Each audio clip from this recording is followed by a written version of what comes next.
Hello students. आप सभी का प्रार्थना एजुकेशन में स्वागत है। मैं सुजीत कुमार। आज हम देखेंगे capacitive circuit.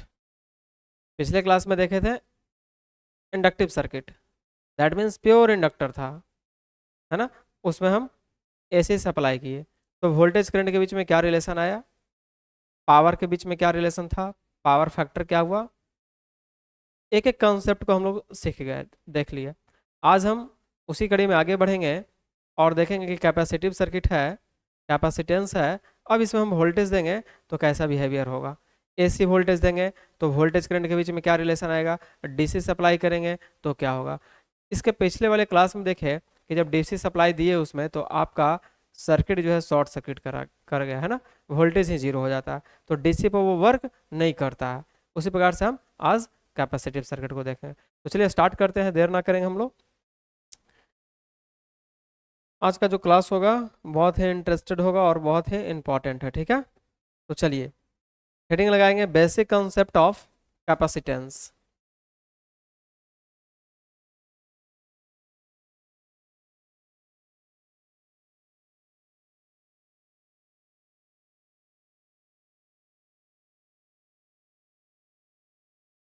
Basic concept of capacitance, जिसको हम लोग सी से डिनोट करेंगे, है ना। कैपेसिटेंस है क्या और इसका फॉर्मेशन कैसे होता है, ठीक है। तो देखिए, ये दो मेटल होंगे, यानी दो कंडक्टिंग प्लेट, दो कंडक्टिंग प्लेट, दोनों के बीच में कुछ डिस्टेंस होगा। एक प्लेट ये और दूसरा प्लेट ये। एक पे पॉजिटिव चार्ज होता है और दूसरे पे नेगेटिव चार्ज होता है। और इसमें कुछ इंसुलेटिंग मटेरियल होता है। क्या होता है? Insulating material. Insulating material that means इसमें एयर भी हो सकता है।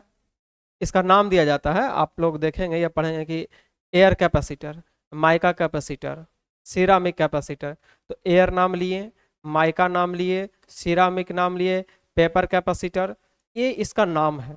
तो कैपेसिटर का नाम कैसे पड़ता है, तो जो उसमें इंसुलेटिंग मटेरियल डाला जाएगा उसी के अकॉर्डिंग उसका नामकरण होता है। बीच में यदि दो प्लेट है, दोनों के बीच में कुछ नहीं, सिर्फ एयर है, तो बोलेंगे एयर कैपेसिटर है। ये दो प्लेट रखे हैं, दोनों के बीच में हम पेपर डाल देंगे, है ना, इंसुलेटिंग मटेरियल, तो हो जाएगा कि पेपर कैपेसिटर है। क्लियर। अब क्या करेंगे, इसमें हम यहाँ पर से सप्लाई दे देंगे, है ना, यहाँ से क्या करेंगे, डीसी सप्लाई दे देंगे। तो होता क्या है, इसमें चार्ज स्टोरिंग होता है। क्या होता है? चार्ज स्टोरिंग होता है। बातें समझ में आ रही है? तो इसका जो सिंबॉलिक रिप्रेजेंटेशन है वो ऐसा है, ध्यान से देखना। सिंबॉलिक रिप्रेजेंटेशन, दो सिर्फ लाइनिंग हो, दोनों लाइनिंग इक्वल होना चाहिए, दोनों लाइनिंग सी इक्वल होना चाहिए। और इसको सी से हम नोट करते हैं। यहाँ पर सपोज ये करंट है, इसके अक्रॉस जो वोल्टेज होगा, इसके अक्रॉस जो वोल्टेज होगा, मान के चलो कि ये जो वोल्टेज है V C, voltage across capacitance, है ना। तो इसमें बोला जाता है ये जो कैपेसिटर होता है, जब यहाँ से हम सप्लाई देते हैं तो चार्ज जो होता है वो डायरेक्टली प्रोपोर्शनल पोटेंशियल का होता है, यानी वोल्टेज का होता है। मतलब चार्ज जितना देंगे उतना वोल्टेज इसमें होगा। और इसको यदि हम इक्वल टू टर्म में लाते हैं तो कांस्टेंट लाते हैं, उसका नाम है सी और भी। क्यू इज इक्वल टू सी भी, और सी इज इक्वल टू क्या लिखेंगे, क्यू बाई भी। यही आपका कैपेसिटर है, कैपेसिटेंस यही है ना। चार्ज बाई वोल्टेज क्या निकलेगा, कैपेसिटेंस। इसका यूनिट क्या होगा, हेनरी। क्या होगा, हेनरी। यूनिट हेनरी लिख लेना।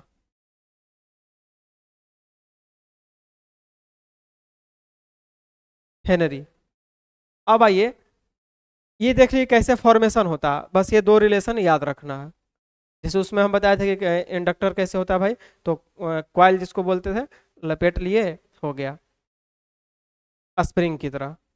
इसमें ऐसे होता है, दो कंडक्टिंग प्लेट होगा और दोनों के बीच में इंसुलेटिंग मटेरियल आएगा। होता क्या है, अब आपको मैं बताता हूँ। एक वायर है और दूसरा वायर है, जस्ट दोनों बगल में है ना।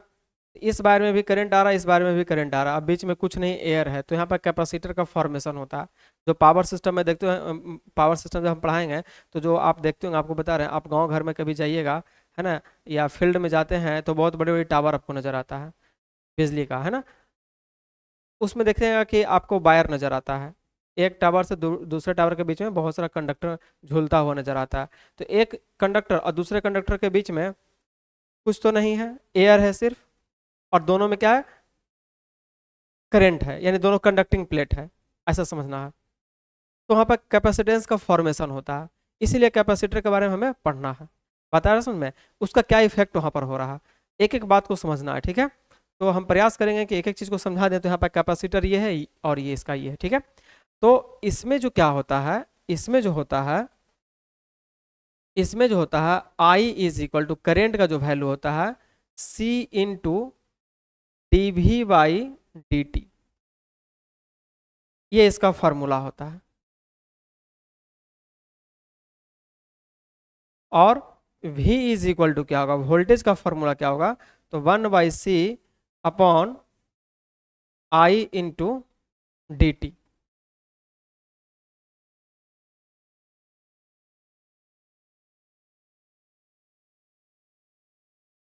आया समझ में? ध्यान से देखना, इंडक्टर वाला में हम देखे थे तो V is equal to L into D I by D T था, वो rate of change of current को अपोज कर रहा था। ये क्या करेगा, तो rate of change of voltage को अपोज करेगा। दैट मीन्स ये सपोज मान लीजिए कि ये आपका वोल्टेज का, ये वोल्टेज का वेव है, वोल्टेज है ना। तो कैपेसिटर का काम क्या है कि टाइम टू टाइम ये वोल्टेज जो चेंज हो रहा है ना, time to time voltage change हो रहा है, इसको अपोज करेगा। कौन अपोज करेगा, तो ये सी क्या करेगा, ये अपोज करेगा। आया समझ में, इसी का ये काम है। तो इसमें बस समझना क्या है, कुछ ज़्यादा नहीं समझना, ये दो को फार्मूला समझना है कि कैपेसिटर का फॉर्मेशन कैसे होता है, बनता कैसे है। तो दो मेटल होंगे, दोनों के बीच में इंसुलेटिंग मटेरियल हो, दोनों मेटल को एक वायर से जोड़ दिया जाएगा, एक पॉजिटिव से एक निगेटिव से। एक पे पॉजिटिव चार्ज आ जाएगा, एक पे निगेटिव चार्ज आ जाएगा, बस सिंपल समझना।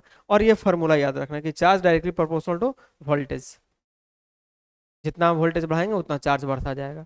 और इस इक्वल टू साइन में लाएंगे हम लोग, ये प्रोपोर्शनल सिंबल है, इसको जब इक्वल टू में लाते हैं तो एक कांस्टेंट आता है, यही कांस्टेंट यहाँ पर कैपेसिटेंस है, जिसको बोलते हैं सी, है ना। तो C is equal to Q by V, और इसका यूनिट क्या होता है, हेनरी होता है। यहाँ तक बात क्लियर हुआ। और इसमें दूसरा बात क्या याद रखना है कि ये कैपेसिटर का सिंबल होगा, इसमें करंट आई जा रहा है, इसके पास यदि वोल्टेज वीसी है तो इसमें वोल्टेज क्या हो रहा है, करंट क्या हो रहा है, उसका ये दो फार्मूला याद रखना। फार्मूला जब भी हम बता रहे हैं अभी दोनों में, तो डिफरेंशिएशन मोड या इंटीग्रेशन मोड का फार्मूला बता रहे हैं। आप बस इसको बार बार लिख कर रट जाओ, कुछ इसमें है नहीं। उसमें था D I by D T, इसमें क्या है, D V by D T है। ये वोल्टेज को अपोज कर रहा है, वो rate of change of current को अपोज कर रहा था। सिंपल सा फंडा है, क्लियर। तो ये वोल्टेज का फार्मूला और ये करंट का फार्मूला आप अच्छे तरीके से नोट कर लेंगे, याद कर लेंगे, क्लियर। आगे चलें।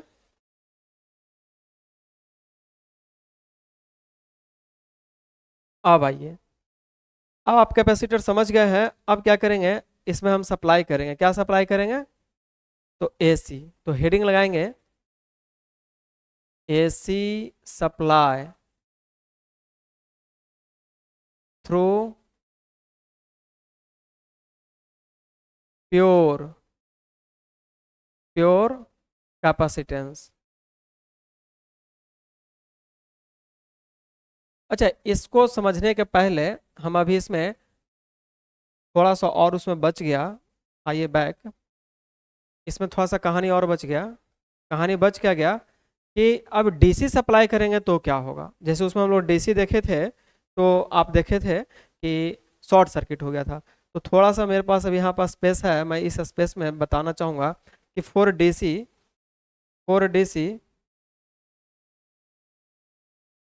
चलिए, 4 DC, अब डीसी सप्लाई करो। क्या सप्लाई करो, डीसी सप्लाई करो। तो डीसी जैसे हम देंगे इसमें, तो इसका मतलब है कि DV by D T, DC में rate of change of voltage होता है, नहीं होता है, जीरो होता है। क्या होता है, जीरो। तो जब ये वाला डाटा जीरो हो जाएगा, तो करंट की वैल्यू भी क्या हो जाएगा, जीरो के साथ किसी भी चीज को मल्टीप्लाई करो पूरा जीरो, तो करंट की भी वैल्यू क्या हो गया, आई का भी वैल्यू क्या होगा, जीरो। जीरो क्या दर्शाता है, किसी भी सर्किट में करंट जीरो है, इसका मतलब है कि ओपन सर्किट है, ओपन सर्किट है। बात आ रहा है समझ में? इसका मतलब क्या हो गया कि यदि आप कैपेसिटर में डीसी सप्लाई कर दीजिएगा तो कैपेसिटर ओपन सर्किट की तरह बिहेवियर करेगा। बात समझ में आ रहा है? मेरी बात को फिर से सुन लीजिए। यदि किसी कैपेसिटर में आप डीसी सप्लाई कर दोगे तो वो ओपन सर्किट की तरह वर्क करेगा। और इसका एक जीता जागता एग्जांपल आपको बताएंगे। आपके घरों में जो फैन लगा हुआ है उसमें कैपेसिटर लगा हुआ है, फैन को हटाइएगा तो देखिएगा कैपेसिटर नजर आएगा। लेकिन आप जब रेलवे में ट्रैवलिंग करिएगा तो रेलवे के जो छतों पे फैन लगा हुआ है उसमें आपका कैपेसिटर नहीं लगा हुआ मिलेगा, क्योंकि वो डीसी सप्लाई से वर्क कर रहा है। तो डीसी सप्लाई जैसे ही दे देंगे और कैपेसिटर लगा देंगे तो क्या हो जाएगा, सर्किट ओपन हो जाएगा, सर्किट वर्क ही नहीं करेगा। आए समझ में, दोनों में ये डिफरेंस है आपको। ये एक एग्जाम्पल के तौर पर मैं आपको समझाया ताकि आप याद कर पाए ना। तो बस इतना सा ये नोट पॉइंट यहाँ पे कंप्लीट कर लेना है। ये इंपॉर्टेंट इंपॉर्टेंट पॉइंट है, क्लियर। दूसरा इसमें एक और छूट गया कि बस यहाँ पर हम लिखेंगे आइडियल, हम बात करेंगे आइडियल कैपेसिटर की बात करेंगे तो इसमें इंटरनल रेसिस्टेंस इनफिनाइट होता है। फॉर आइडियल, चलिए थोड़ा सा मैं यहाँ बता दूं।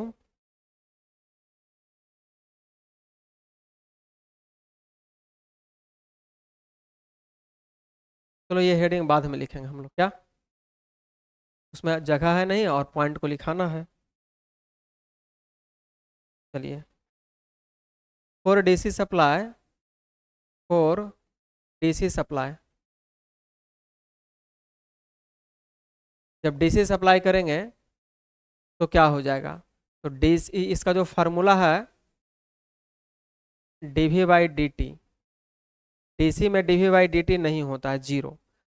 क्योंकि डीसी का जो ग्राफ होता है, ध्यान से देख लीजिए, यही ग्राफ होता है। ये वोल्टेज है, ये ओमेगा टी का एक्सिस है मान लो। इसमें जो वोल्टेज होगा वो ये होगा, समय के साथ कोई परिवर्तन इसमें नहीं होगा, समय के साथ कोई परिवर्तन इसमें नहीं होगा, ठीक है। समय के साथ में परिवर्तन जहाँ होता है उसको हम लोग एसी बोलते हैं। चलिए, तो जैसा ही ये चीज़ हो गया तो आपको फार्मूला लिखाया गया है करेंट का, I is equal to C into D V by D T. तो जब यही डाटा जीरो हो गया, ये क्या हो गया, जीरो हो गया, तो आई का वैल्यू क्या हो जाएगा, जीरो हो जाएगा। जीरो क्या दर्शा रहा है, ओपन सर्किट को दर्शा रहा है। तो नोट पॉइंट में यहाँ लिख लेना है ना, कि for DC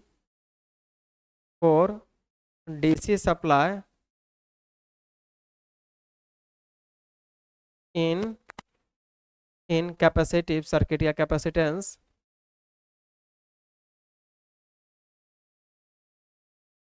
circuit is open, circuit is open या ओपन सर्किट बिहेवियर,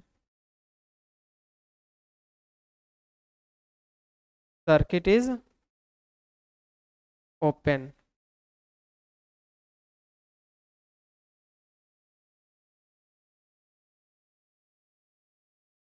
ओपन, ठीक है। और एक पॉइंट और इसमें लिखना है हमें, है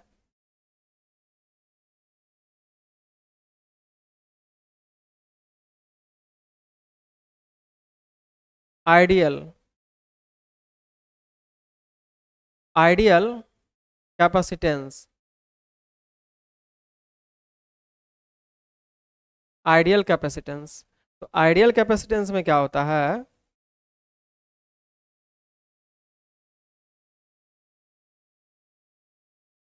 इंटरनल रेसिस्टेंस इनफिनाइट होगा। दैट मीन्स ये जो है इनफिनाइट के बराबर होगा। दूसरी बात, प्रैक्टिकल की बात करें, प्रैक्टिकल कैपेसिटेंस, प्रैक्टिकल कैपेसिटेंस होगा कुछ वैल्यू का होगा और वो सर्किट के पैरेलल में ऐड होता है। यही कॉन्सेप्ट में है, याद रखना है। ये कैपेसिटेंस है, मान के चलो C, तो इसके पैरेलल में कुछ वैल्यू का कैपेसिटर लगाते हैं। आप इंडक्टर में देखे थे कि सीरीज में लगाए थे और इंटरनल रेसिस्टेंस 0 था, लेकिन इसका इंटरनल रेसिस्टेंस आइडियल का इन्फिनाइट होगा। ये 2 पॉइंट 3 4 पॉइंट जो है इंपॉर्टेंट है, इसको आप लोग नोट करिएगा। इससे बेसी आपको समझने की आवश्यकता नहीं है, और ना ही इससे बेसी की आवश्यकता है आपके लेवल के अकॉर्डिंग। आपका एग्जाम ITI लेवल का है ना, लेवल नीचे है थोड़ा, लेकिन इस एग्जाम में, सिर्फ पावर होल्डिंग के एग्जाम में है ना, थोड़ा स्टैंडर्ड क्वेश्चन पूछता है, लेवल हाई करके पूछता है। ऐसे आप रेलवे का एग्जाम दो, ALP टेक्नीशियन है ना, और कहीं भी दोगे तो लेवल इसका सामान्य रहेगा, एकदम लगेगा कि हाँ चलो क्वेश्चन बन रहा है। लेकिन UP PCL दो, UP PCL से भी ज़्यादा तगड़ा तगड़ा क्वेश्चन आपको यहाँ बिहार पावर होल्डिंग में आएगा, भर भर के न्यूमेरिकल दे सकता है। तो आपको इतना कॉन्सेप्ट हम बताएंगे, इतना अच्छा से बताएंगे कि ये सब बन जाएगा अपने से, ठीक है। नोट कर लिए। अब हम हेडिंग लगाएंगे, ये फर्स्ट पेज नोट कर लीजिए, इससे बेसी बात हमको कैपेसिटर में नहीं सीखना है बस। अब आइए, अब हेडिंग लिखिए आप, AC supply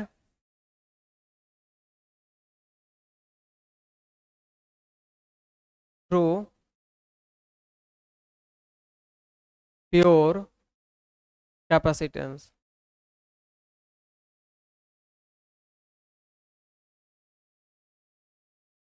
AC supply through pure capacitance. Capacitance बोलने का मतलब C, कैपेसिटेंस बोलने का मतलब C।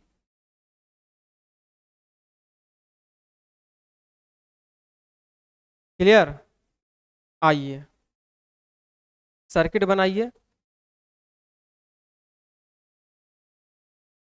ये आपका कैपेसिटर है, और यहां से आप सप्लाई इसमें दे दिए AC, ठीक है। ये C है, V is equal to VM sine omega T.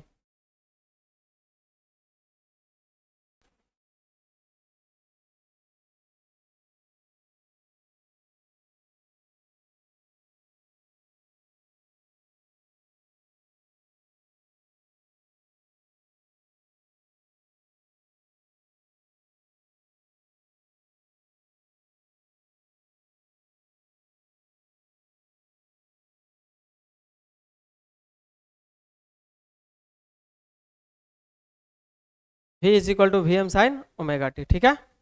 ये पॉजिटिव टर्मिनल, और ये ग्राउंड वाला जो टर्मिनल होता है वो निगेटिव होता है।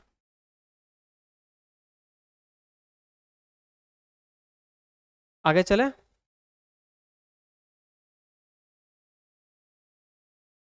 हम्म, चलिए। तो ये देखिए, इसमें हम लोग सप्लाई क्या दिए हैं, हम लोग मान लिए कि जो सप्लाई दिए हैं, सप्लाई दिए हैं वो वोल्टेज दिए हैं V is equal to VM sine omega T. ये सप्लाई दे दिए हैं, इक्वेशन फर्स्ट। अब हमको मालूम है कि I इज इक्वल टू, इसमें फॉर्मूला होता है ना, we know that we know that we know that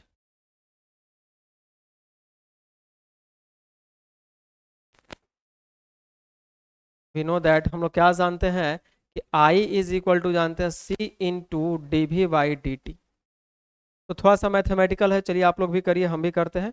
तो C इंटू dV, D है /dt,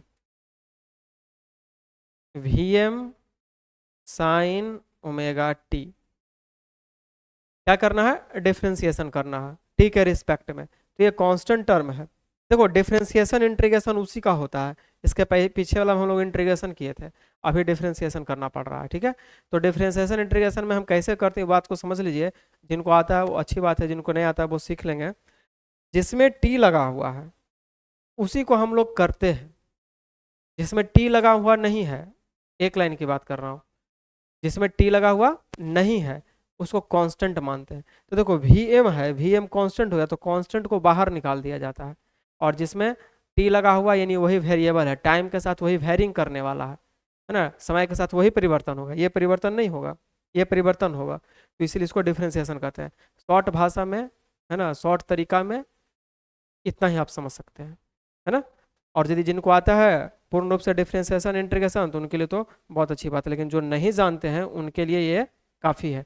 तो साइन का जब हम डिफ्रेंसिएशन करते हैं तो कॉस होता है, कॉस ओमेगा टी, और ओमेगा टी को फिर टी के रिस्पेक्ट में करेंगे, उसको हम चैन रूल बोलते हैं।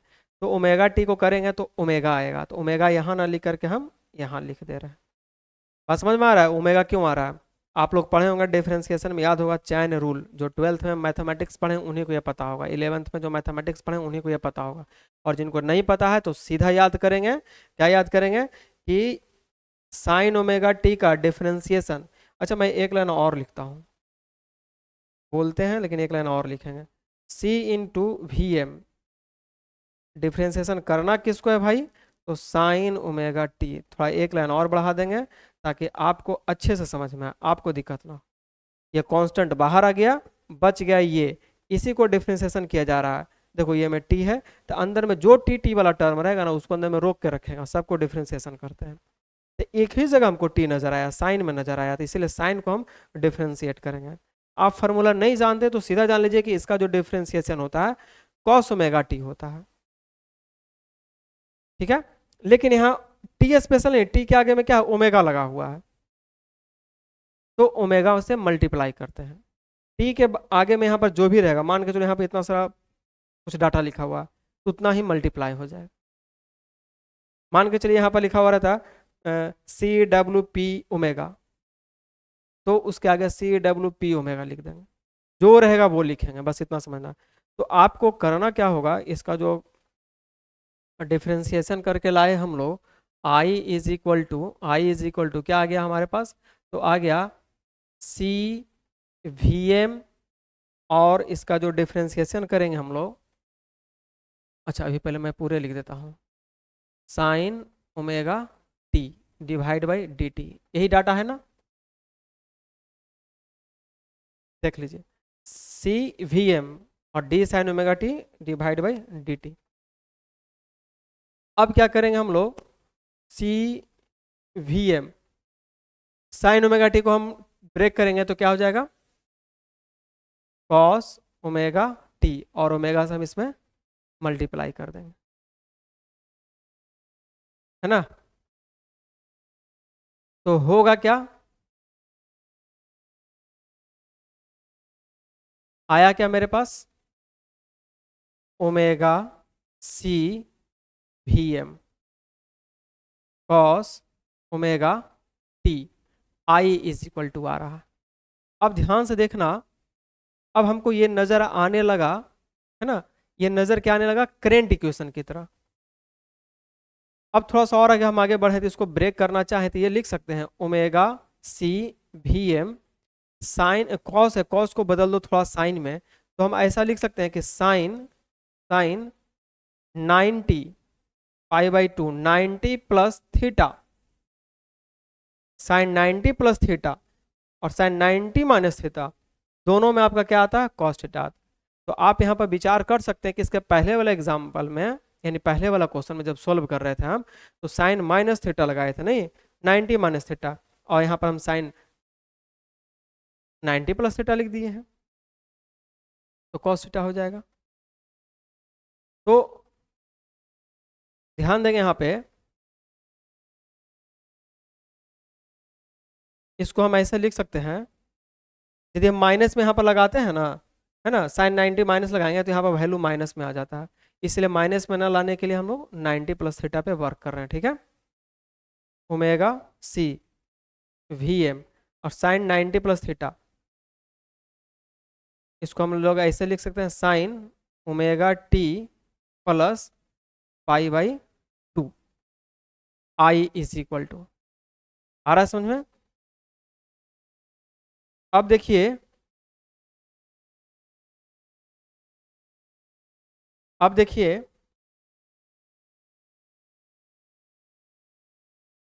आई is equal to omega C V M, और क्या आ गया, sine omega T plus pi by 2।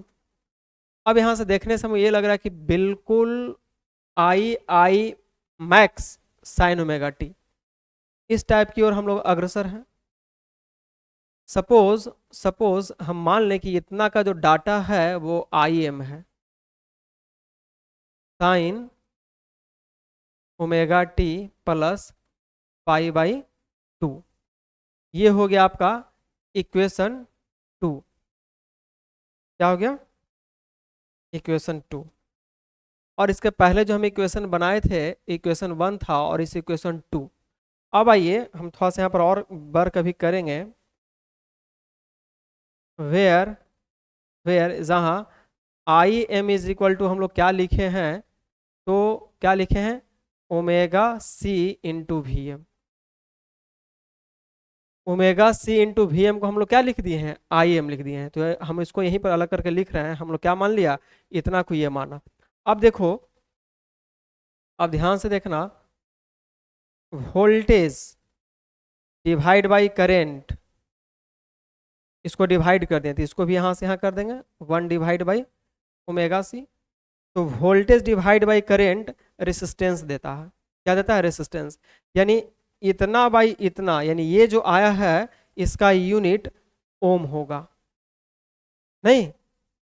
तो इसका मतलब है कि ये जो डाटा है वो रेसिस्टेंस की वैल्यू है, इसीलिए इसको हम एक्सी बोलते हैं। X C is equal to 1 by omega C. ये आपको इंपॉर्टेंट रिलेशन निकल के आया, बात समझ में आ रहा है। 1 बाई ओमेगा सी को हम लोग क्या बोलेंगे, एक्सी बोलेंगे। एक्सी है क्या, तो कैपेसिटिव रिएक्टेंस। उसमें उस सर्किट में हम लोग बात किए थे इंडक्टिव रिएक्टेंस। इंडक्टिव क्यों बोले थे, इंडक्टर इंडक्टेंस आ रहा था, इसलिए इंडक्टिव सर्किट। यहाँ पर हम लोग बोलेंगे कैपेसिटर, कैपेसिटेंस, कैपेसिटिव सर्किट। आ रहा समझ में। तो इसको हम क्या बोलेंगे, कैपेसिटिव रिएक्टेंस। अब थोड़ा सा आगे बढ़ेंगे, पहले इतना नोट करिए तब आगे बढ़ते हैं। नोट करिए फटाफट।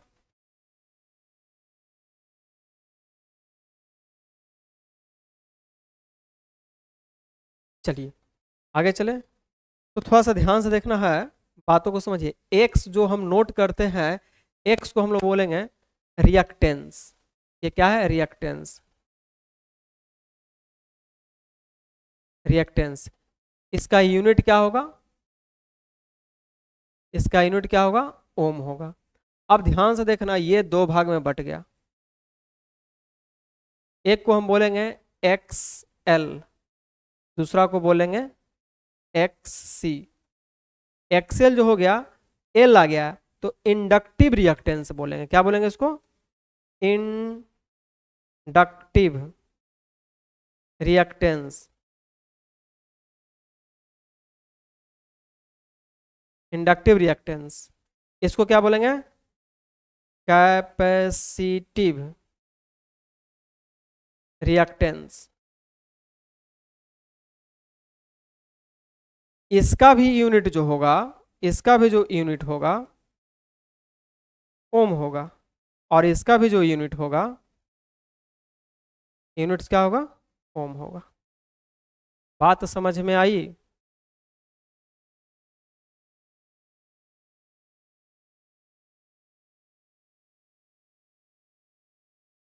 बोलिए। तो ये वाला जो हम लोग पढ़े, एक्सएल इज इक्वल टू क्या पढ़े, ओमेगा इंटू एल, और क्या इसको ब्रेक किए थे हम लोग, तो 2 पाई एफ एल, जो कि पिछले क्लास में आप लोग देखे। अभी जो हम लोग ड्राइव किए उसमें क्या आया, उसमें क्या आया, उसमें आया एक्सी। एक्सी का वैल्यू क्या हो गया, 1 बाई ओमेगा सी, है ना। और ओमेगा का वैल्यू क्या होता है, 2 पाई एफ इंटू सी। आ रहा समझ में, इसको नोट करिए। एफ क्या फ्रीक्वेंसी है, तो एक्सी जो है इनवर्सली रिलेशन है फ्रीक्वेंसी का, बहुत ही इंपॉर्टेंट ये रिलेशन है। यही सबसे क्वेश्चन आएगा, भर भर के आएगा। इसका मतलब क्या होगा कि फ्रीक्वेंसी के साथ इन्वर्सली रिलेशन है। मतलब ये हो गया कि फ्रीक्वेंसी को आप यदि बढ़ाइएगा तो इंडक्टिव सॉरी कैपेसिटिव रिएक्टेंस है वो घट जाएगा, और यदि इसको आप घटाइएगा फ्रीक्वेंसी को डिक्रीज करिएगा तो ये डाटा आपका इंक्रीज कर जाएगा। अब इन्वर्सली होता है तो हम यहाँ पर एक सवाल और आपसे कर देंगे कि इन दोनों के बीच में जो ग्राफ होगा वो कैसा होगा, यानी कि फ्रीक्वेंसी और एक्सी के बीच का ग्राफ कैसा होगा, कोई हमें बताएं। फ्रीक्वेंसी और कैपेसिटिव रिएक्टेंस के बीच कैसा ग्राफ होगा, इन्वर्सली प्रोपोर्शनल है, यहाँ से क्वेश्चन आता है ना। तो रेक्टेंगुलर हाइपरबोला आता है, इस प्रकार से इसका ग्राफ होगा, याद रखिएगा। और इसके बीच में जो रिलेशन है ये डायरेक्टली रिलेशन है, तो इन दोनों के बीच यदि आपसे कोई ग्राफ पूछ दे कि इसके बीच क्या ग्राफ होगा, तो एकदम सीधा ग्राफ होता है, ध्यान से देखना। मान के चलो इस एक्सिस पर फ्रीक्वेंसी रखे हो, इस एक्सिस पर एल एक्सएल रखे हो, तो इन दोनों का बीच जो ग्राफ आएगा वो एकदम स्ट्रेट लाइन आएगा। यहाँ पर लिख सकते हैं आप कि X L directly proportional to frequency का ग्राफ है, और यहाँ पर X C inversely proportional to frequency का ग्राफ है। ये सब नोटिंग करिए, यही सब बेसिक कॉन्सेप्ट है, यही सब बेसिक बात है, यहाँ से ऑब्जेक्टिव सब आता है ना। तो जल्दी से फटाफट इसको नोट करिए, सब कुछ समझ गए होंगे आप लोग रिएक्टेंस के बारे में। ये क्या काम करता है तो ध्यान रखना, ये एसी करंट के वजह से ये आया, ये फ्रीक्वेंसी डिपेंडेंट है। देख लो ये है जो क्या है, फ्रीक्वेंसी डिपेंडेंट है, और डीसी में फ्रीक्वेंसी नहीं होता है, इसीलिए डीसी में ये सारा कुछ गायब रहता है, चुपचाप रहता है, ये नहीं है उसमें, सिर्फ रेसिस्टेंस अकेले जिंदा रहता है। आ रहा समझ में। तो जैसा ही आप फ्रीक्वेंसी का टर्म लाइएगा, जैसा ही आप फ्रीक्वेंसी की बात किया जाएगा, तो फ्रीक्वेंसी के बाद कहाँ किया जाता है, एसी में बात किया जाता है। फ्रीक्वेंसी के बाद कहाँ किया जाता है, एसी करंट में बात किया जाता है। तो एसी करंट की बात करेंगे तो उसमें फ्रीक्वेंसी आएगा, जब फ्रीक्वेंसी आएगा तो फ्रीक्वेंसी से डिपेंडेंट जो टर्मोलॉजी है वो सारा कुछ आपको आएगा। क्लियर हुआ बात, समझ में आ रहा है आपको। तो इन सारी चीजों को नोट करिए। तो हम यहाँ पर थे, तो अब दोनों इक्वेशन को अब गौर से देखेंगे, ध्यान से देखिएगा। हम जहाँ पे थे, ये फर्स्ट इक्वेशन जो वोल्टेज दिए, और ये जो सेकंड इक्वेशन ये हमारा आया करंट का। क्लियर हुआ।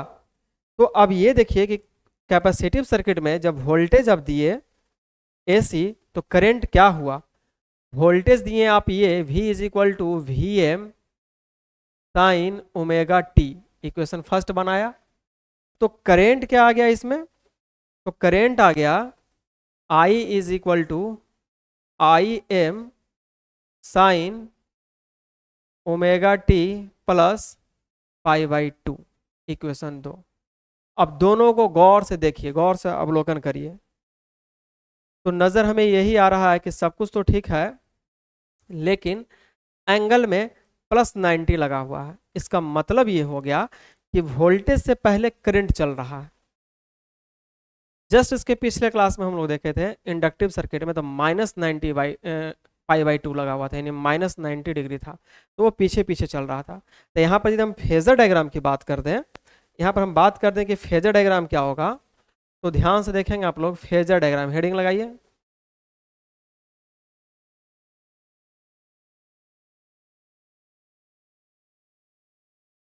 Phasor diagram. इसकी यदि हम बात कर दें, तो आपको बताए थे कि फेजर डायग्राम में रेफरेंस में हम लोग वोल्टेज को लेते हैं, हमेशा याद रखना है। किसको लेंगे हम लोग, वोल्टेज को लेंगे, ये वोल्टेज को लेंगे रेफरेंस, मैंने रेफरेंस एक्सिस पर वोल्टेज को रख रहे हैं, बार बार बता रहे हैं आपको। और करेंट जो था पिछले वाले क्लास में तो देखेंगे पीछे था, लेकिन अब इसमें 90 डिग्री जुड़ चुका है, यानी यहां से आप ऊपर आ जाएंगे, यहाँ पे आ जाएंगे, यही आपका करेंट है।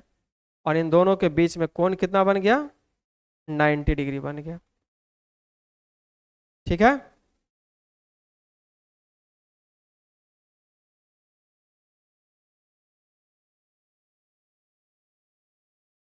तो यहाँ पर हम लोग देखते कैसे हैं, चलते कैसे हैं, तो हमेशा इस तरह से चलते हैं। इसको बोलते हैं anti clock by direction, anti clock, anti clockwise. हम देखेंगे कैसे हमारा डायरेक्शन क्या होगा, तो हम चलेंगे एंटी क्लॉकवाइज, तब देखेंगे कि करंट आगे है, वोल्टेज पीछे हो गया।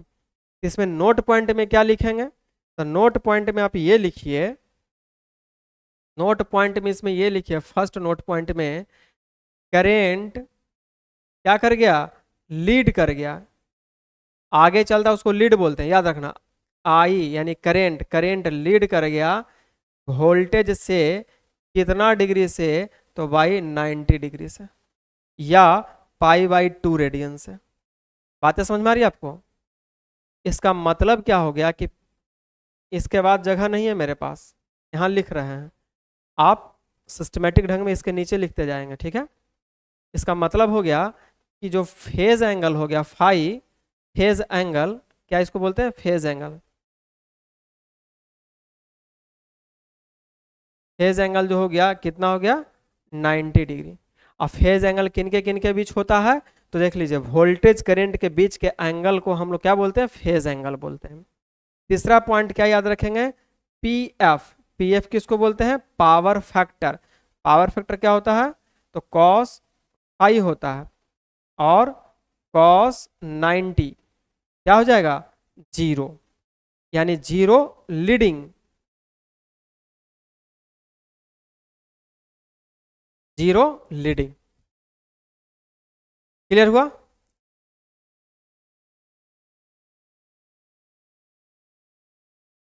नोट कर लीजिए, 3 पॉइंट यही याद रखना है आपको फेजर डायग्राम से, तो कितना अच्छा समझ में आ रहा होगा।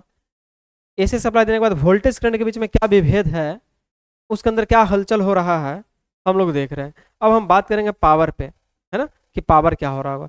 तो पावर जाने से पहले हम इसका वेव डायग्राम भी देख लें। ये तो हम फेजर डायग्राम से देख लिए। फेजर डायग्राम क्या है, तो हम कल ही के क्लास में बता चुके हैं कि एक रोटेटिंग लाइन है, लाइन जो है रोटेट करता रहता है, उसके थ्रू हम लोग उसको रिप्रेजेंट करते हैं। बात समझ में आया। एक्चुअली इसमें कुछ हो क्यों रहा है ऐसा, तो सीधा देखिए कि वो जो वेव जो है ना, वो टाइम के साथ वेरी कर रहा है, इसी के कारण ये सब हो रहा है। और देखिए कितना अच्छा से इसमें मैथमेटिक्स इंक्लूड बाद आपको कितने अच्छा से ये सारी चीज़ों को समझ में आ रहा होगा। हम उम्मीद कर रहे हैं कि बहुत अच्छा आपको लग रहा होगा। आप अपना फीडबैक जरूर दीजिएगा, कैसा क्लास लग रहा है, कहाँ पे त्रुटियां हैं, या हमारा मीडियम क्या होना चाहिए, क्या आप इंग्लिश समझ पा रहे हैं या नहीं पा रहे हैं, है ना, सब कुछ बताना है। लेकिन हम उम्मीद यही करते हैं कि बिल्कुल टेक्निकल पेपर है, तो प्योर हिंदी इसमें नहीं चल पाएगा, इंग्लिश टर्म ही आपको यूज़ करना पड़ेगा। और मेरा मानना है कि ज़्यादा कुछ ऐसा इंग्लिश टर्म है नहीं कि आप नहीं समझ पाइएगा, बिल्कुल समझ पाइए। फेज हमेशा नाम सुने, अब फेज यदि लिखना नहीं आ रहा है तो आप ऐसे लिख सकते हैं, फेज अपने भाषा में लिख लीजिए। एंगल सब जानता है, कोण, है ना, तो ये सब कोई बड़ा चीज़ नहीं है। अब लीड है ना, तो लीडिंग किसी को लिखने नहीं आ रहा, लीड, लीडिंग, है ना, तो ये सब ऐसे आप यूज कर सकते हैं, ये सब भाषा को अपने टर्मों में, ठीक है। लेकिन फुल हमको पढ़ाने में ऐसा यूज करना सटीक नहीं आ रहा, ठीक है। आप अपने भाषा में लिखते चलिए। अब पावर फैक्टर है, सब कुछ आसान है, आप लिख सकते हैं। क्लियर, आगे चले। अब देखिए थोड़ा सा रियाज कर लो यार, प्रैक्टिस कर लो, आपके लिए आसान हो जाएगा, ठीक है। मैं इसीलिए बोल रहा हूँ ना, क्योंकि टेक्निकल का जो क्वेश्चन आता है ना, तो लड़का लोग बात है हिंदी के कारण गलती कर जाता है, मैं गारंटी बता रहा हूँ। आप इंग्लिश पढ़ो ना बस, और इंग्लिश का क्वेश्चन जब आएगा, हम जब क्वेश्चन करवाएंगे तो हिंदी इंग्लिश दोनों रखेंगे, आप देख लीजिएगा बिल्कुल समझ में आ जाएगा, ऐसा कुछ बात है ही नहीं है। और बहुत सारा हम हिंदी बुक का भी स्टडी कर रहे हैं या किए हैं, है ना, तो देखते हैं वहाँ पर भी क्या है कि इंडक्टर है, तो इंडक्टर ही लिखा हुआ है, इंडक्टर ऐसे है ना, कैपेसिटर तो कैपेसिटर लिखा हुआ है। अब इंडक्टर है तो ऐसे लिख दिया है, इंडक्टर, तो हम ऐसे पढ़ाएं, आपको हम बोल रहे हैं कि इंडक्टर है ना, तो आप इंडक्टर इस भाषा में लिख लीजिए। नहीं, उसमें भी लिखा हुआ है एसी सप्लाई, एसी सप्लाई,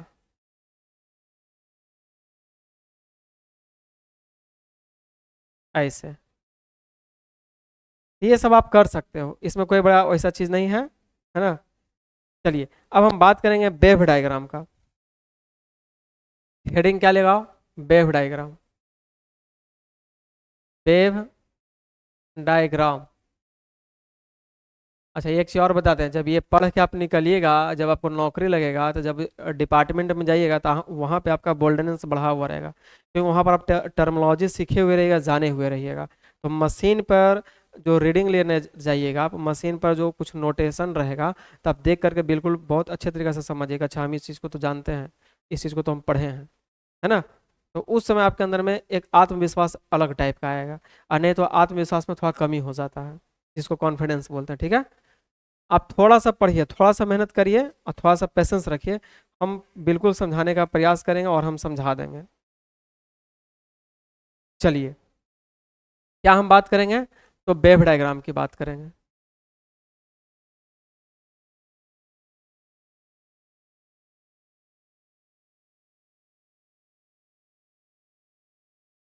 इतना हम कर देंगे कि आपको एग्जाम में कभी प्रॉब्लम ना हो।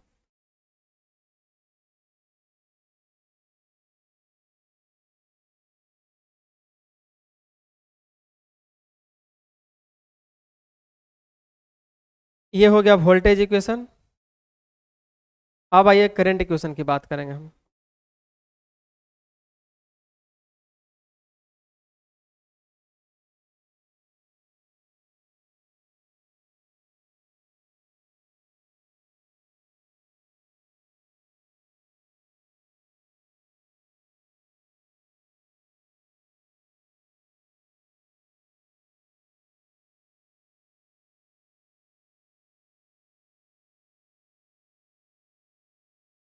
कुछ ऐसा, है ना। ये इस प्रकार से जाएगा और इस प्रकार से आएगा, ठीक है।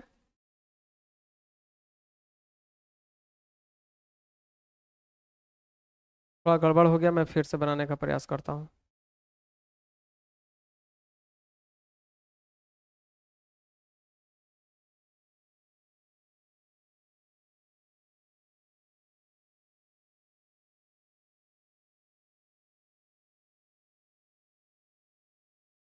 चलो कुछ ऐसा होता है, आप समझेंगे, ठीक है।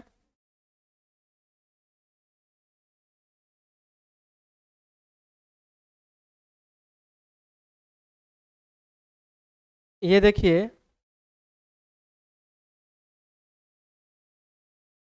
यहाँ पे आ रहा ओरिजिन है, ये आपका करंट का ग्राफ है, और ये आपका वोल्टेज का ग्राफ है।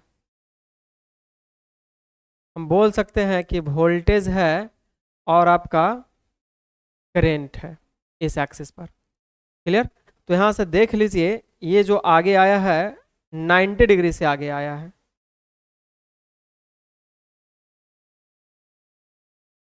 90 डिग्री की हम बात करेंगे, है ना, वोल्टेज करंट के बीच में। ये 90 पे क्या हो रहा है? मैक्सिमम हो रहा है, जिसको हम लोग बोलते हैं पाई/2। ये बोलते हैं पाई। ये हो गया आपका 3 पाई/2। ये हो गया पाई, 2 पाई, है ना। तो यहाँ पर आप देखिए कि वोल्टेज से आगे जा रहा है करंट, नहीं पॉजिटिव एक्सिस को, ये पॉजिटिव एक्सिस है, ये नेगेटिव एक्सिस है। पॉजिटिव एक्सिस को टच कर गया, और इसके पहले हम लोग क्या देखे थे कि नेगेटिव एक्सिस को टच किया था। तो इसमें भी वही 3 पॉइंट हम लोग लिख लेंगे जो पहले लिखा है। इसमें भी हम लोग देख रहे हैं, तो क्या देख रहे हैं कि आई जो है, करंट जो है क्या कर रहा है भैया, तो लीड कर रहा है। आगे बढ़ गया तो लीड करना, पीछे हो गया तो लैग हो गया। करेंट लीड, है ना, आई लीड कर रहा है वोल्टेज से, कितना डिग्री से? 90 डिग्री से। दूसरा, कि दोनों के बीच में जो फेज एंगल है, angle between voltage and current, इसी को ना बोलते हैं फेज एंगल, कितना डिग्री? 90 डिग्री है। तो पावर फैक्टर क्या होगा नेक्स्ट पॉइंट में? पावर फैक्टर क्या होगा, जिसको शॉर्ट फॉर्म में हम लोग पीएफ लिखते हैं, और पावर फैक्टर कॉस आई को बोलते हैं। फेज एंगल में कॉस लगा देना है, फेज एंगल में किसको लगाइएगा? कॉस को लगाइएगा। तो पावर जो फैक्टर है वो हो जाएगा cos 90 degree, that means zero. तो जीरो अब बगल में लिखेंगे लीडिंग, है ना, जीरो लीडिंग। आया समझ में? तो ये कुछ इंपॉर्टेंट पॉइंट था, फटाफट नोट करिए। अब हम आएंगे पावर की बात करेंगे, ठीक है, जल्दी से उसको नोट करिए। क्लियर हो गया? आगे बढ़ते हैं।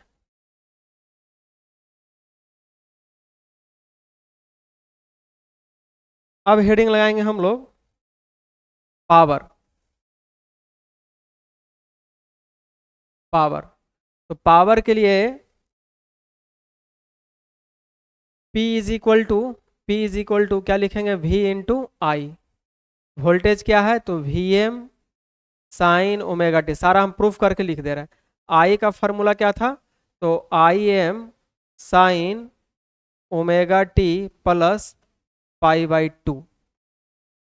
तो Vm sine omega T into I M sine 90 plus theta, तो क्या हो जाएगा, कॉस थीटा, यानी cos omega T. That means Vm I M sine omega T into cos omega T. Vm I M two sine omega T into cos omega T, है ना। दो से multiply करेंगे तो फॉर्मूला पे ये बैठ जा रहा था, जब दो लगाए हैं तो दो से हमको डिवाइड भी करना पड़ेगा। दो से क्या करना पड़ेगा, डिवाइड करना पड़ेगा। क्लियर? तब ये दोनों कट जा रहा है, नहीं तो हमारे पास ये ऊपर का बैलेंस बच जा रहा है। तो क्या हो जा रहा है, Vm I M divide by two into two sine theta into cos theta, क्या हो जाएगा, sine 2 omega T, sine 2 theta. आया समझ में? अब आपको इसके पहले वाला में क्या आया था, माइनस आया था, बाकी सब कुछ ही आया था, है ना। तो जैसा ही साइन लगा हुआ है, और देखो जब आपको हम DC sorry pure resistive circuit में बात किए थे, तो यही पावर दो भाग में ब्रेक हुआ था। एक कांस्टेंट पार्ट था, एक फ्लक्चुएशन पार्ट था। अब फ्लक्चुएशन पार्ट क्यों बोले थे, कि उसमें साइन या कॉस टर्म आया हुआ था, कॉस वाला टर्म था, है ना। तो फ्लक्चुएट करता, क्योंकि टाइम के साथ वो भी वेरी, उस कॉस को हम ब्रेक कर सकते थे साइन में। साइन का वेव तो आपको मालूम है इसी वे में। यहाँ पे देखो ये साइन का वेव आ चुका है, साइन का टर्म आ चुका है, यानी साइन वेव होगा, यानी पूरा का पूरा फ्लक्चुएशन पार्ट है। और होल साइकिल में जो फ्लक्चुएशन होता है, होल साइकिल में साइन का जो एवरेज वैल्यू निकालेंगे, ये एक्चुअली में जो पावर आ रहा है, क्या आ रहा है, एवरेज पावर आ रहा है। ये जो पावर आ रहा है, क्या आ रहा है, एवरेज एक्टिव पावर आ रहा है। तो एवरेज एक्टिव पावर पूरे होल साइकिल के लिए इसकी वैल्यू क्या हो जाती है, जीरो, फॉर होल साइकिल, है ना। तो पावर हमारे पास क्या हो जाएगा, जीरो हो जाएगा। यानी ध्यान से देखो, मेरी बात समझ में आ रही है? ग्राफ में वेव में साइन का होल सर्किल का यदि एवरेज वैल्यू निकाला जाए तो वो जीरो होता है। तो जैसे ही जीरो से मल्टीप्लाई करेंगे पूरा सिस्टम जीरो कर देगा, यानी पावर हमारा क्या होगा, जीरो हो गया। तो एवरेज ना लेकर डायरेक्ट हम लोग पावर बोलते हैं कि कैपेसिटिव सर्किट में भी पावर हमारा क्या होगा, जीरो हो गया। अब यदि ऐसा नहीं समझ में आता है, तो जब नोट पॉइंट जो हम आपको लिखाए थे, नोट में नोट में लिखाए थे आपको, कि जो पावर का फार्मूला होता है वो एवरेज एक्टिव पावर होता है, V RMS into cos phi का मतलब इनके बीच का एंगल। मेन फार्मूला तो यही बताए थे आपको। आप खुद देख लीजिए कि इस सर्किट में पावर फैक्टर जीरो है, तो ये पावर भी क्या कहलाएगा, जीरो कहलाएगा। इतना तो बात ही समझना है। यहाँ तो हम मैथमेटिकल भी प्रूफ कर दिए कि होल साइकिल में इसकी वैल्यू जीरो हो जाएगी। होल साइकिल कहने का मतलब ये हो गया, ये हो गया होल साइकिल। ये पॉजिटिव पार्ट, ये नेगेटिव पार्ट, यानी एवरेज पार्ट बोलेंगे तो पूरा का पूरा क्या हो जाएगा, जीरो हो जाएगा। आया समझ में? तो ये था इसका मामला। अब आगे बढ़ेंगे हम लोग, तो इसका वेव डायग्राम देखेंगे पावर का। तो जल्दी से इसको नोट करिए। अब हम बात करेंगे वेव डायग्राम, हेडिंग लगाएंगे, sorry power diagram, power diagram.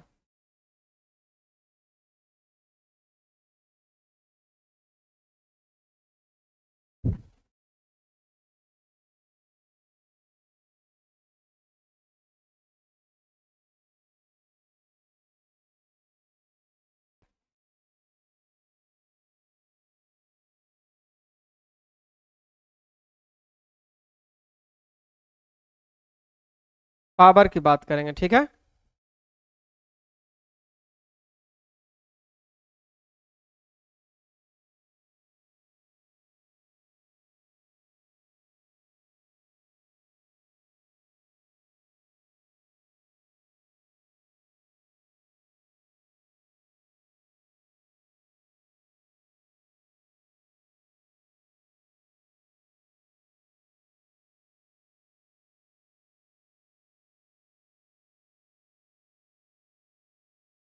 बार बार मिस्टेक हो जा रहा।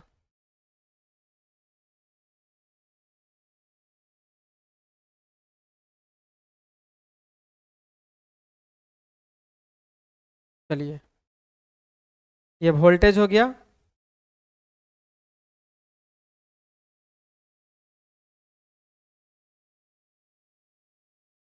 अब जो है करंट ले लेंगे हम लोग,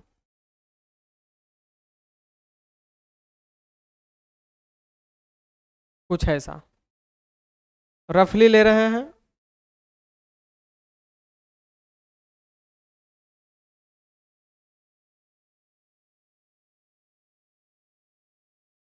कलर देख रहे हैं कौन सा कलर ब्लैक पे आ जाएगा, ठीक ठीक है। तो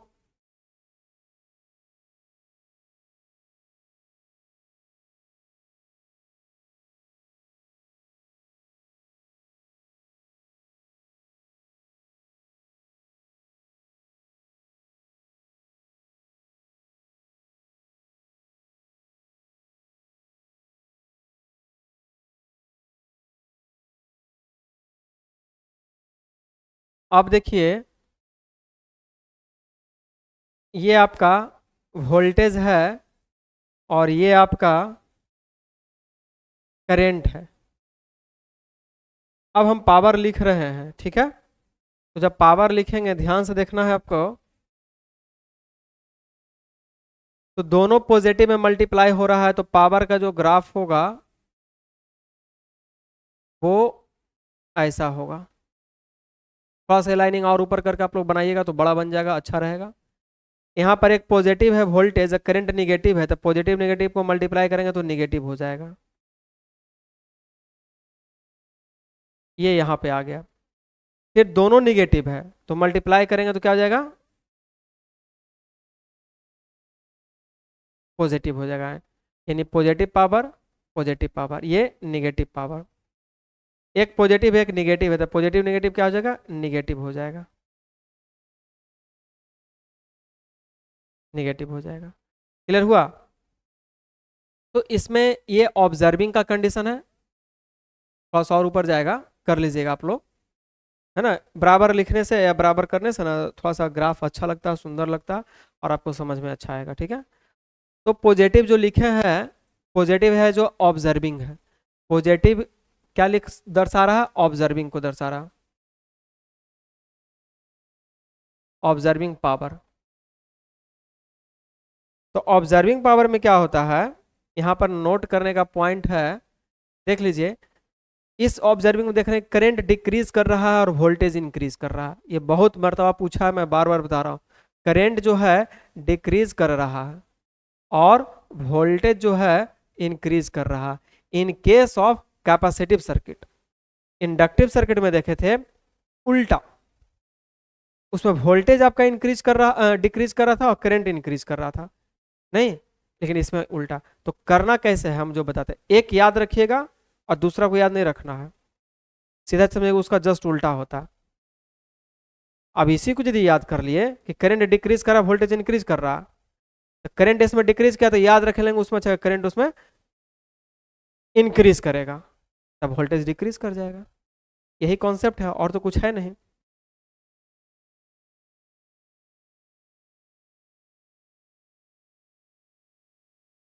तो ये था आपका वेव डायग्राम। वेव डायग्राम से यही समझ में आता। और दूसरा यह समझ में आता है कि ये पॉजिटिव है, सर्किट में पावर, सर्किट से पावर को ऑब्जर्व कर रहा, इस सर्किट को पावर दे रहा, इन्हें डिलीवर कर रहा, ऑब्जर्व कर रहा, डिलीवर कर रहा, ये प्रक्रिया चलते रहता है। तो होल साइकिल में यही आप देख रहे हैं कि, है ना, ऑब्जर्व किया डिलीवर किया, ऑब्जर्व किया डिलीवर किया, अल्टीमेटली टोटल जीरो हो गया, पावर क्या हो गया, जीरो हो गया। बात समझ में आया। तो आज हम पावर समझ लिए।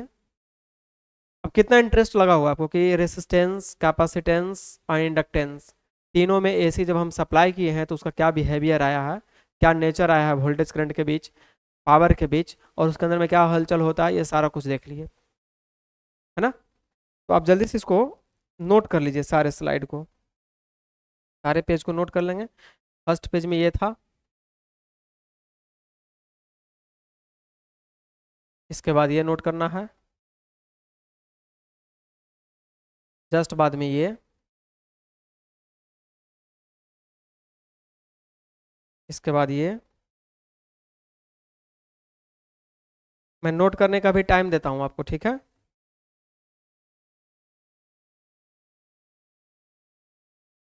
और फिर ये क्लियर हुआ। तो हम उम्मीद करते हैं कि आपको रेसिस्टेंस, इंडक्टेंस, कैपेसिटेंस तीनों का बिहेवियर, एसी करंट जब हम सप्लाई करते हैं, आप अच्छे तरीके से विभेद कर लिए होंगे, डिफरेंस समझ गए होंगे। रेसिस्टेंस में क्या होता है, तो वोल्टेज करंट सेम फेज में होता है। इंडक्टेंस में क्या होता है, तो करंट लैग कर जाता है, करंट पीछे हो जाता है। कैपेसिटिव सर्किट में क्या होता है, कैपेसिटेंस में क्या होता है, तो करंट आगे चला जाता है, लीड कर जाता है। इतना ही समझना। और करंट और वोल्टेज के बीच में हमेशा 90 डिग्री का एंगल बन रहा है ना। इसी के कारण पावर फैक्टर जीरो हो जा रहा है, जिसकी वजह से पावर भी हमारा जीरो हो जा रहा है। बात समझ में आया। अब हम बार बार बोलेंगे कैपेसिटिव सर्किट तो तुरंत आ जाएगा कि leading concept, inductive circuit lagging concept. Lagging leading का जो चक्कर है ना, यही आपको मशीन में आएगा, यहीं से ये चीज़ सीखना होता है। इसीलिए हम यहाँ पर इतना वर्क किए हैं, ताकि आपका आगे का सफ़र आसान हो जाए। अभी बुनियाद जितना मजबूत होगा, इमारत उतना अच्छा बनेगा, है ना। तो अभी बेसिक जितना अच्छा आपका हो जाएगा, आगे का क्लास बहुत ही आसान हो जाएगा, बहुत स्पीड में भी चलेगा और आसान हो जाएगा आपके लिए। क्लियर। तो हम उम्मीद करते हैं कि क्लास अच्छा लग रहा होगा, मेरा पढ़ाएगा सब्जेक्ट भी आपको अच्छा लग रहा होगा। अपना फीडबैक ज़रूर दें, कोई भी आपको क्यूरी हो आप ज़रूर हमें कमेंट बॉक्स में लिखें, आपका कमेंट का हमें इंतज़ार रहेगा। मिलते हैं अगले क्लास में। Thank you. जय हिंद।